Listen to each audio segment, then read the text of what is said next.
Let's see what's happening this week on Code Blue News. Nick recaps the seniors' field trip to the Sawchuck's Corn Maze. And Andrew takes a look at the cross-country team's season. Now please stand for the Pledge of Allegiance and a moment of silence.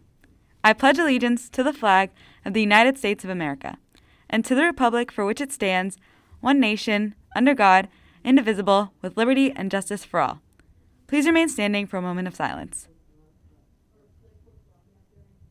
Thank you. Hey Bulldogs, I'm Dallas Rodriguez-Vieira here with Vincent Tran sitting in front of the camera this time. Welcome back to Code Blue News Season 4.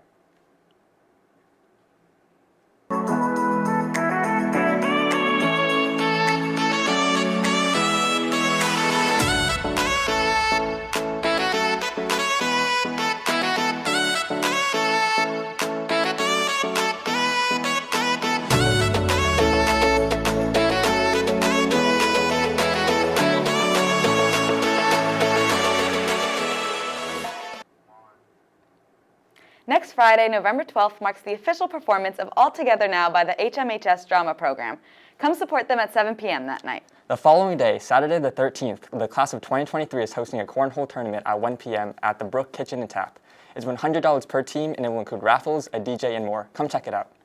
We would like to take this time to thank the Rodman for Kids organization that allowed a select group of kids to see the Tony Award-winning musical Hadestown at the Boston Opera House on Tuesday. It was phenomenal. Speaking of recent field trips, last week the senior class went to Sawchuck's Corn Maze to kick off their first of their senior festivities. Let's see what Nick's got. Last Friday, the seniors of the Holbrook Middle High School went to the Sawchuck Corn Maze in Plimpton. Yes! Marking the first of many senior privileges. There were a lot of fun things to do there, like the corn maze itself, the cow ride, jumping pillows, fun arcade-style games, the hay ride, and so many other things. Was it a fun couple of hours? Yeah, honestly. Many people seem to like it. Take the words of these people, for instance. Only the donuts. And my other favorite thing was tug of war. It's a lot of fun today. We're having a beautiful time. We'll have to sit in the class, write a research paper. So far, I'm very happy to be here. I'm happy to have came on this trip. Have an amazing time with my senior class, and I love it so far. For the first senior trip of the year, this, I feel at least, set a good tone for what could be to come. I mean, check out what we did for a bit.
Yeah! No one's taking a photo. Do you want somebody to take a photo? Is that what's... Oh. Yeah, it is. Go ahead, Bridget. It felt good to forget about everything and just have fun for a school day, and then bring out our inner child one more time. We got dirty, and some people just fell. Yo! Got that at 4K! But that's okay. We all had fun and came back to the school enjoying ourselves. It was a great trip. We were able to get out of school for a day to have a break, and most of us had fun. That's all from me. This was Nick Chaffee. Back to you in the studio. Thanks, Nick. It's looking like the seniors are in for a very eventful year. Oh yeah, seniors. There will be a virtual college fair on Sunday, November 7th from 1 to 3 p.m. for anyone interested. Ms. Moriarty has more information if needed. In other news about college, Bridgewater State University is holding their Instant Decision Day, now on Monday, November 8th. All those who have registered should plan to attend. Come down when it's time. Also, a big congrats to all the John and Abigail Adams Scholarship recipients. All the hard work is truly paying off. Moving on to sports, there will be a meeting for all boys interested in trying out for basketball on Wednesday, November 10th at 2:15 in the cafeteria. Yesterday, the girls' soccer team played their first tournament game, winning 3-0, and are now on their way to round 2 on Saturday in Lancaster. They celebrated their senior night, and it was definitely a night to remember. The volleyball team and the boys' soccer team are also on their way to tournaments. Volleyball will play today at 5 with their senior night at 4. The theme for volleyball fans tonight is a blackout, so wear black and be ready to cheer them on. And wear black. I know I said that twice, but Mr. Case wanted to get that point across. Boys soccer hosts Oxford tomorrow at 5. Both games are $5 for adults and $2 for students. Come show your support. As the fall sports season comes to an end, we get to look back on how all the teams have done. This week, Andrew Sheehan has a recap on this year's cross-country season. The Holbrook Avon cross-country team has been in a rebuilding process for the last couple of years now. While being young and undersized, the program has been growing tremendously. You may not know about these athletes, but they've been running more than you ever have ran in your entire life, with the two coaches, Mr. Gordon and Boston Marathon runner Miss Eaton, have been taking the program to a whole nother level. So I got interested in cross country when I was coaching track last year. I was coaching with Miss Eaton, who was the cross country coach, and I was coaching a lot of the cross country runners, and just seemed like a really energetic, fun group that I wanted to be a part of. I think when it comes to long distance running, if you put in the miles and you're digging deep, you're working really hard. I feel like there's always room for improvement, and I don't mean that in a negative way, but every person can push themselves to more than they can accomplish now.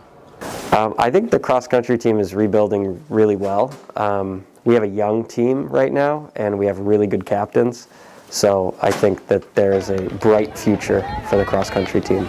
It's such a great sport because everybody can join and participate, and everybody is an important member of the team.